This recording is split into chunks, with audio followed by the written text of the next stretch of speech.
আপনার কাছে ফ্ল্যাট তো আছে, টাকা তো আছে, আচ্ছা বাড়ির বা মানে আপনার ফ্যামিলি মেম্বারদের জন্য হেলথ ইন্স্যুরেন্স আছে তো?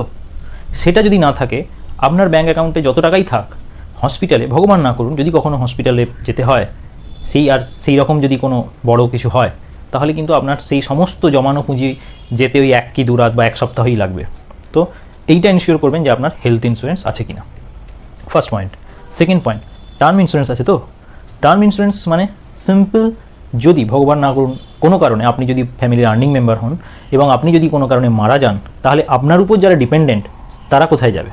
সেই কারণের জন্য টার্ম ইন্স্যুরেন্স নেওয়াটা খুব জরুরি। সেইটা আছে কিনা অবশ্যই চেক করুন। সেটাও যদি না থাকে তাহলেও কিন্তু আপনি একটা সুতোর উপর দিয়ে হাঁটছেন। থার্ড পয়েন্ট, এমার্জেন্সি ফান্ড, সেটা করেছেন নিশ্চয়ই।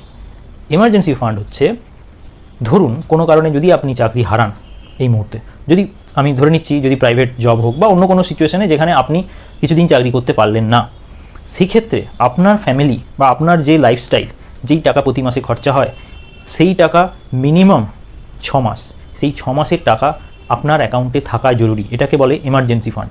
তো সেইটাও আছে কি না অবশ্যই চেক করবেন, নাহলেও কিন্তু আপনি ঠিকঠাক জায়গায় নেই। ফোর্থ পয়েন্ট, যেটা খুব ইম্পর্টেন্ট, যেটা সচরাচর কেউ তো বলে না, আপনার কাছে অনেক ফ্ল্যাট আছে, অনেক প্লট আছে, হতেই পারে আছে, কিন্তু কখনো চেক করে দেখেছেন যে সেগুলো আদৌ বিক্রি করতে পারবেন কি না? এবার আপনি ভাবছেন যে আমি কেন বিক্রি করবো, আমি তো এটা ইনভেস্টমেন্ট। দেখুন, ইনভেস্টমেন্ট মানুষ করে সেই কোনো একটা ভবিষ্যতের কথা ভেবে যে হয়তো সেটা কখনো কাজে লাগবে।